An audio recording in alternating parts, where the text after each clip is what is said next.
그러니까 이런 상황 속에서 중국이 추격해오고 있는 거예요. 중국은 지난해 어쨌든 간에 성장률이 플러스였었거든요. 예? 그 와중에도. 그렇죠? 그러다 보니까 격차가 더 빠르게 축소되고 있죠. 축소되고 있어요. 자, 중국 경제가 지난 그러니까 우리가 이 그 코로나 재난 이전부터 빠른 속도로 디지털화되면서 이게 지금 빨간색이 중국이고 하늘색이 미국인데 지금 왼쪽 같은 경우 보게 되면 그 소매 그러니까 우리가 이거래 전자상거래죠. 전자상거래를 볼 때는 중국이 벌써 그러니까 거의 이제 뭐 저기 한 2배 가깝게 앞서고 있다는 얘기 아니에요. 그러니까요. 이미 오래전에 5년 전에요. 2016년이니까는 모바일로 결제하는 것도 중국이 훨씬 앞서 있다는 얘기고 그다음에 이제 유니콘 갭이라 그러죠. 유니콘 갭이 그러니까 스타트업 중에서 10억 달러 이상 정도 되는 이런 기업들이 이것도 마찬가지로 보게 되면은 미국을 거의 그러니까 쫓아가고 있다는 걸 보여주고 있잖아요. 그러니까요. 이미 지금은 추월을 했을 겁니다. 이게 2016년 자료이기 때문에. 자, 중국의 더군다나 뭐냐면 인공지능. 중국에도 그러니까 플랫폼 기업이 쫙 이렇게 성장을 하다 보니까는 당연히 그 속에서 엄청난 데이터들이 나올 게 아닙니까? 그 데이터를 가지고 중국의 인공지능이 굉장히 빠르게 성장을 하고 있어요. 왼쪽이 뭐냐면은 글로벌 전체 그러니까 인공지능의 시장의 성장 속도입니다. 근데 오른쪽은 뭐냐면은 중국의 그러니까 인공지능 시장의 이 성장 속도예요. 굉장히 가파르잖아요. 그렇죠? 가파르죠. 그러니까는 중국에서 그러니까는 중국의 AI가 미국을 그러니까 굉장히 위협을 하고 있는 거예요. AI 기술은 굉장히 지금 현재 중요한 저건데. 자, 미국과 중국만 하더라도 대충 미국을 이렇게 앞에서 보니까는 어떤 쪽으로 우리가 육성을 하면 되겠다는 걸 보고서는 플랫폼 사업 모델을 육성을 한 거예요. 그래서 뭐냐면 여기 지금 보시게 되면 대표적인 플랫폼 사업 모델 중에서 앞에서 소개한 사업 모델 중에서 텐센트 있죠, 알리바바 있죠, 바이두 있잖아요. 바이두는 구글에 비교가 되는 하는 좀 검색 기업이고. 알리바바는 아마존에 그러니까 대비되는 기업이고 텐센트는 페이스북에 대비되는 이런 기업이잖아요. 예? 애플은 그러니까 뭐 중국의 애플이라고 이렇게 비교하기 좀 가지만은 중국 시장을 그러니까 사실 스마트폰은 중국 기업들이 다시 다 장악하고 앉아 있잖아요. 그렇죠? 자, 이런 상황. 그러니까 미국을 어느 정도 막 이렇게 흉내내고 어쨌든 간에 미국을 바짝 쫓아오고 있는 거예요. 그러니까요. 예? 쫓아오고 있는 거예요. 플랫폼 사업 모델도 만들어내고 인공지능 기술도 상당히 빠른 속도로 성장하고 앉아있고 예? 거기다가 5G 통신도 마찬가지로 5G가 세계 시장 점유율 1위인 거고요. 그러니까요. 예? 그러니까는 미국이 볼 때는 자기들은 거기서 앞을 향해서 못 가고 지금 수익성이 정치하고 있는데 초조하죠. 더 쫓아오기 전에 뭔가 조치를 취하고 싶겠죠. 그렇죠? 자, 대표적인 게 최근에 우리가 미래 자동차의 한 축이 뭡니까? 전기차잖아요. 전기차요. 그렇죠? 전기차 지금 지난해 전기차 혹은 넓은 의미에서 그러니까 플러그인 하이브리드 비클이라고 얘기하죠. 그러니까요. 다 이렇게 합쳐서 봤을 때 보게 되면은 전 세계 생산량의 43%는 유럽 국가들은 뭐 워낙 많은 국가들이 있으니까 하는데 중국 혼자서 41%를 생산했어요. 133만 대. 미국은 얼마요? 그것의 한 4분의 1 수준인 32만 8천 대. 예? 미국의 4배가 더 많이 중국이 생산하고 앉았잖아요. 그러니까 바이든이 그래서 뭐냐면 전기차에서는 뒤처졌다고 솔직하게 자인을 했잖아요. 한국이 네 번째로 그러니까는 5만 2천 대. 이렇게 되고 있는 거예요. 예? 그러니까 전기차에서도 그러니까는 중국이 앞서가고 앉아있고 그러니까 예? 이게 미래차의 한 축인데 그렇죠? 그러니까는 더군다나 뭐냐면은 중국이 2025년까지 전 세계 절반 이상을 생산할 걸로 지금 예측을 하고 있습니다. 자동차 시장에서는요. 예? 그러니까 미국 입장에서 볼 때는 초조하죠. 그렇죠? 자, 이런 상황 속에서 중국 경제를 잠깐 우리가 본다면은 제가 이걸 건너뛸까 하다가 그래도 이왕 오늘 시간을 마련한 김에 중국에 대해서도 간단하게 여러분들에게 정보를 제공해 주기 위해서 중국은 지금 뭐냐면은 미국하고 전쟁을 벌이다 보니까 경제 전쟁을 벌이다 보니까는 내수 중심으로 가겠다 이거예요. 예? 내수 중심으로. 해외 시장 의존도가 높을수록 자기들이 타격 보기 쉬우니까 미국이 경제 보복을 했을 때 그래서 내수를 통해서 내수를 통해서 그러니까 이 내수 시장을 활용을 해가지고 그러니까는 그 소위 말해서 그 대외적인 그러니까는 이 관계도 대외적인 관계도 풀겠다는 겁니다. 그걸 가지고 소위 쌍순환 전략이라고 하는데 쌍순환이요. 그러니까 두 개, 국내와 해외 이걸 그러니까 같이 순환시키는 두 개가 같이 그러니까 연동되어지는 이런 전략이라는 얘기죠. 그런데 국내 대순환이 가능한가? 저는 쉽지 않다고 봅니다. 이게 내수시장 활성화를 기반으로 한 건요. 2005년부터 사실 얘기했습니다. 후진타오 시절부터요. 후진타오 시절부터.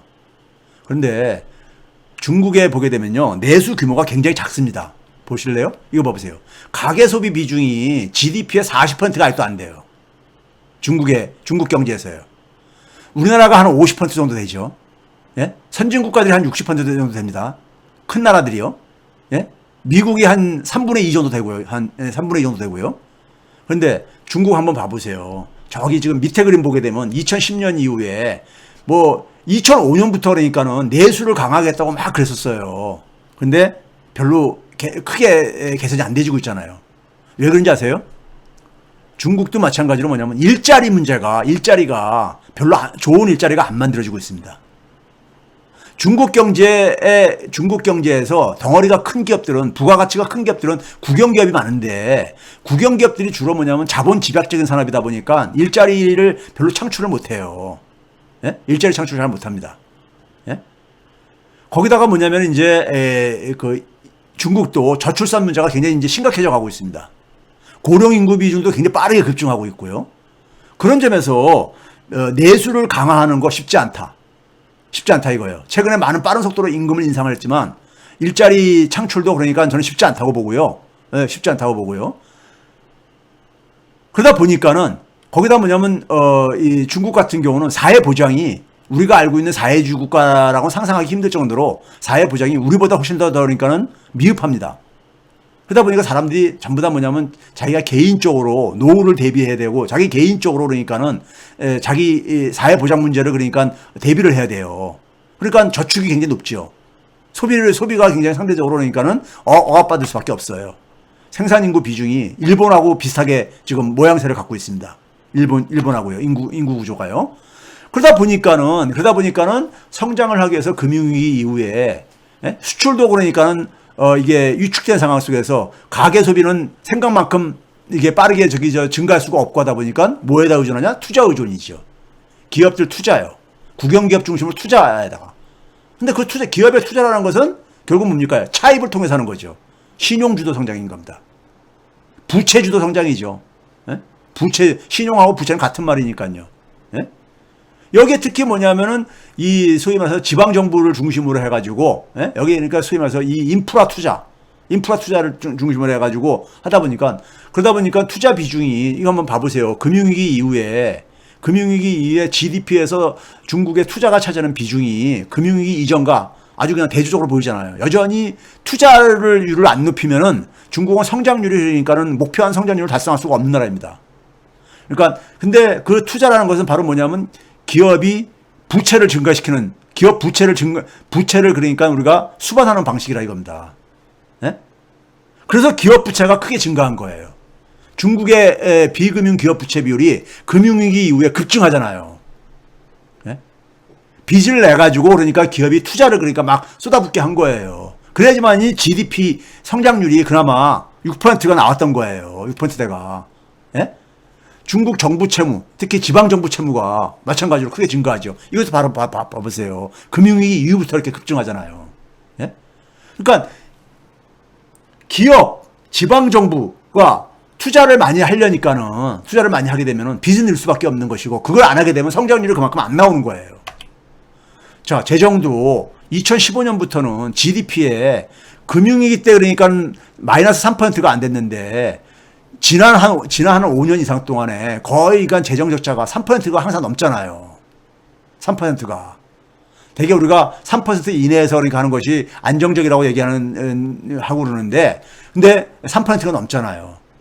지금 뭐냐면 재정을 투입을 해가지고 성장률 중에서 한 3%는 그러니까는 재정으로 만들어내는 거라는 얘기입니다. 거기다가 중국 성장률은요, 정부의 그 공식 통계가 굉장히 과대 계상이 되어 있다는 게 국제 학계 그러니까 일반적인 인식입니다. 어느 정도 한 2% 가깝게 최소한 1.7% 정도가 과장돼 있다. 그럼 한 6% 성장을 했을 때요. 아까 정부가 만들어내는 게 한 3% 이상. 거기다 뭐냐면 한 2% 가깝게가 그러니까 그래서 과대 계산돼 있으면은 민간 부분에서 만들어내는 성장률은 거의 지금 없다는 얘기인 겁니다. 예? 자, 그래서 거기다가 뭐냐면은 중국의 소위 말해서 국제 대순환이라는 건 뭐냐면요. 중국에 그러니까는 이 커다란 시장을 이용을 해가지고 그러니까는 투자도 유치하고 하겠다는 거예요. 그런데 이걸 바로 뭐냐면은 그러니까 중국에 와서 사업을 하려면은 그러니까 우리 조건을 많이 따라라 이거예요. 예? 이게 소위 말해서 그러니까 우리가 중국 이익을 극대화시키고 상대방을 가능한 쥐어짜는 그러니까는 예? 이게 소위 말해서 우리가 전략내교라는 말을 많이 씁니다. 전략내교가 뭐냐면 잘랑 와이자오 중국말로 이렇게 이거에 저건데 전자가 싸울 전자고 랑자가 늑대 랑자잖아요. 그러니까 뭐냐면 이 늑대가 굉장히 이 싸움꾼이잖아요. 싸움꾼. 예? 그러니까 늑대식 그러니까 싸움 늑대식 이런 얘기를 한다 이거예요. 그러니까 국제관계에서 상대 국가가 좋아하겠습니까요? 예? 중국은 또 다른 방식의 패권주의인 겁니다. 예? 또 다른 방식의 패권주의인 거예요. 20세기의 국제관계는 패권주의의 국제관계잖아요. 패권주의 국제관계는 뭐예요? 자국 이익을 우선하는. 그래서 힘을 가지고 그러니까 몰아붙이고 힘을 가지고 굴복시키고 그렇죠? 그 속에서 자국 이익을 극대화시키는 이런 방식이잖아요. 미국과 중국의 차이는 뭐냐면은 미국은 그러니까 소위 말해서 개인주의, 소위 시장경제 이런 개인주의 시장경제라고 한다면은 중국은 뭐냐면 국가주의 시장경제인 거죠. 근데 둘 다 패권주의인 건 마찬가지인 거죠. 그렇죠? 그런 점에서는 중국 모델은 대한 모델이 절대 될 수가 없다고 봅니다. 대한 모델이 될 수도 없고요. 미국 모델을 대체할 수 있는 모델이 될 수 없다는 겁니다. 그래서 그런 점에서 그러니까는 이 중국은 그러니까 지금 계속해서 내수 중심으로 어쨌든 간에 이걸 돌파하겠다는 것이고 거기다가 디지털화는 갈수록 어쨌든 간에 가속화시키겠다. 이런 상황에서 이제 그러니까 미국의 이익하고 충돌하는 게 생기는 거예요. 예? 그러니까 소위 디지털 경제 생태계 구축에 필요한 기술 환경 기반을 둘러싸고 지금 그러니까 충돌이 일어나고 있는 겁니다.